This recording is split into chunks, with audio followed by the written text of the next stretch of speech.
বাইরের দেশে আসলে এই কাজটা বেশি করা হয় যে 1-to-1 প্র্যাকটিসটা 4-3 ওপেনিং করে অভ্যস্ত। আনলাকি যে সে ম্যাচ পায়নি। বাকি 14টা বলে আমি বলবো যে সে মেরিট অনুযায়ী খেলেছেন। তাদের একটা গুণ হলো যে তারা জায়গায় দাঁড়িয়ে 6 মারতে পারে। যেমন আমার ক্যারিয়ারে আমার এটা ছিল না। না, এই ক্যাম্পটা তো আমি বলবো যে খুবই ভালো একটা প্র্যাকটিস সেশন হচ্ছে ইন্ডিভিজুয়াল প্লেয়ারের কিছু শর্টস আর কি ইমপ্রুভ করার জন্য। ইন্ডিভিজুয়াল আমরা বাইরের দেশে আসলে এই কাজটা বেশি করা হয় যে 1-to-1 প্র্যাকটিসটা। আমাদের তো আসলে অপরচুনিটি খুব কম। তো যেহেতু যে সুযোগটা এসেছে, সোফার 2 দিন আমরা 4টা ব্যাটসম্যানকে নিয়ে কাজ করেছি। তাদের ইন্ডিভিজুয়াল আপনার শটগুলা ইমপ্রুভ করার জন্য আর কি। ওরা পারে এই শটগুলা, কিন্তু আরো যেন পারফেকশন হয় সেই কারণেই আসলে দেখা যাচ্ছে যে ক্রিকেটিং শটসের উপরে যেন আমরা বেশি আর কনফিডেন্স নিয়ে খেলি, সেই জিনিস করার চেষ্টা করছি। না, শুধু অফসাইডে না, প্রত্যেকটা প্লেয়ারকে নিয়ে আসলে ইন্ডিভিজুয়াল কাজ করানো হচ্ছে, যে বিশেষ করে পারভেজ ইমন এবং তানজিম তামিম, দুইজন টপ অর্ডার ব্যাটসম্যান। তাদেরকে আসলে তারা তো ওভার দ্য টপ খেলতে পারে, তাদের জন্য শুরুতে যেন আমরা ক্রিকেটিং শটস, বলাররা যখন আপনার অফ স্টাম্পের বাইরে বল করবে সেই বলগুলা পয়েন্ট কাভার মিড অফ যে গ্যাপগুলো আছে ওই গ্যাপে যেন শুরুতে আপনি যদি লো রিস্ক শট খেলেন তাহলে কিন্তু আপনার জন্য রান করাটা সম্ভব। সেই জিনিসগুলো নিয়ে আসলে কাজ করা। লেগ সাইডেও প্র্যাকটিস করানো হয়।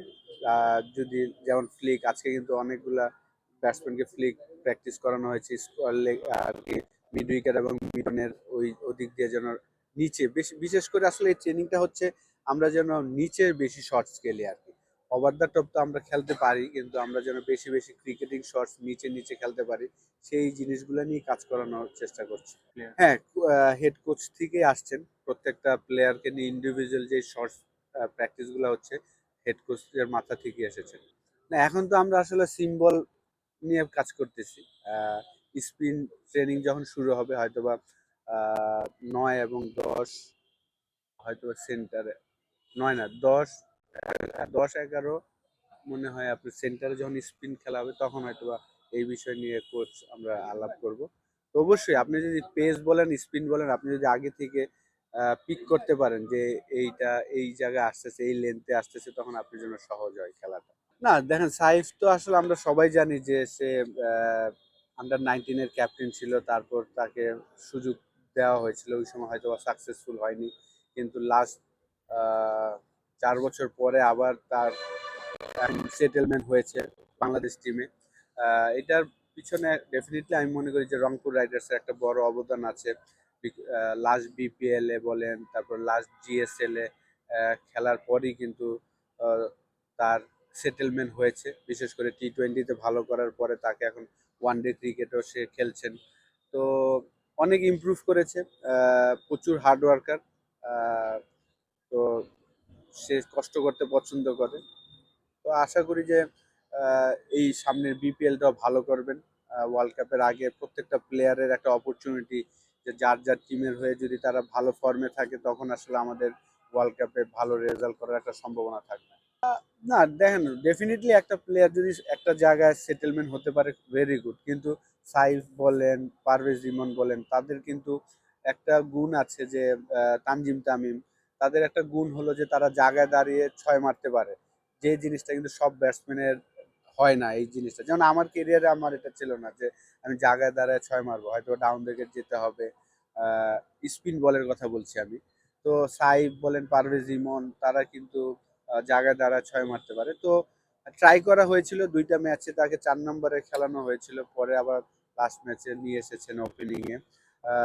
যেহেতু তার ডোমেস্টিক কেরিয়ার যদি দেখি, যে লিস্ট এ ক্রিকেটে প্রায় 10টার মতন সেঞ্চুরি, তারপর ফার্স্ট ক্লাসে 8টার মতন সেঞ্চুরি আছে।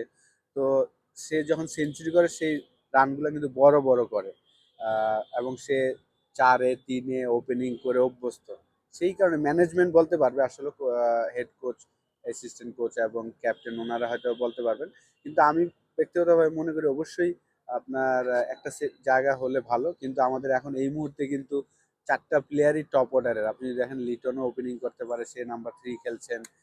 সাইবও ওপেনিং করতে পারে, তাকে নাম্বার 4-এ খেলিয়েছেন। পারভেজ ইমন ওপেনিং করে, তাকে 4-এ খেলিয়েছেন লাস্ট ম্যাচে। তো 4জন প্লেয়ারই কিন্তু লাস্ট 1 বছরে খুব সাকসেসফুল। এভরি সেকেন্ড বা থার্ড ম্যাচই কিন্তু তারা বড় একটা 50 করছেন, বিশেষ করে T20-তে। তো এটা একটা পজিটিভ দিক যে আপনার সব সিচুয়েশন খেলা যদি জানেন তাহলে আপনার জন্য, টিমের জন্য ভালো। দেখেন, আমি একটু আনলাকি বলবো, জাকির আলী অনেক যদি টেস্ট ম্যাচে সে খেলতে পারেনি, চমৎকার প্র্যাকটিস করেছেন। তারপর একটা ম্যাচ খেললো, ওই ম্যাচে 2টা বল বাদ দিলে, যে বলে একটা অফ স্টাম্পের অনেক বাইরের বল লেগে মারতে গিয়েছেন আর যেটা আউট হয়েছেন, এই 2টা বল বাদ দিলে আর বাকি 14টা বলে আমি বলবো যে সে ম্যারিট অনুযায়ী খেলেছেন, ভালো ব্যাটিং করছিল। আনলাকি যে সে ম্যাচ পায়নি। যদি ব্যাক টু ব্যাক আরো 2টা ম্যাচ পেত তাহলে আমি শিওর যে সে আহ, বড় রানই করত, কারণ সে মেন্টালি প্রচুর স্ট্রং এবং সে কিন্তু পারফর্মার। যখন সে বাংলাদেশ টিমে ঢুকেছে, ঢোকার আগে কিন্তু 3টা সিজন ঢাকা প্রিমিয়ার লিগ বলেন, এনসিএল বলেন, বিসিএল বলেন, বিপিএল বলেন, সব জায়গায় কিন্তু সে পারফর্ম করে বাংলাদেশ টিমে ঢুকেছে এবং বাংলাদেশ টিমে ঢুকেও কিন্তু সে 3টা ফরম্যাটই ভালো খেলেছেন। রিসেন্টলি একটু খারাপ সময় যাচ্ছে, আহ, সেই জায়গা থেকে আমার মনে হয় যে বিপিএলটা খুব ভালো একটা প্ল্যাটফর্ম তার জন্য, এবং ভালো জায়গায় সে গিয়েছেন। সুজন ভাই আছেন হেড কোচ হিসাবে এবং অনেক দিন সে কাজ করেছেন, আবাহনীর হয়ে খেলেছেন। তো তার সব কিছুই সুজন ভাই ভালো জানেন। তো আমি শিওর যে বিপিএল এ সে তার ভালো রিদমে চলে আসবে ইনশাল্লাহ।